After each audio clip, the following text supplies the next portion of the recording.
எப்படி நான் ஜெபிக்க வேண்டும், எதற்காக ஜெபிக்க வேண்டும், கற்றுத்தாரும் ஆவியானவரே.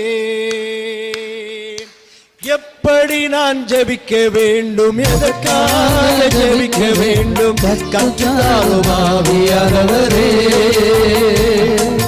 வேத வசனம் புரிந்து கொண்டு விளக்கங்களை அறிந்திட வெளிச்சந்தாரும் ஆவியானவரே. வேத வசனம் புரிந்து கொண்டு விளக்கங்களை அறிந்திட வெளிச்சந்தாரும் ஆவியானவரே.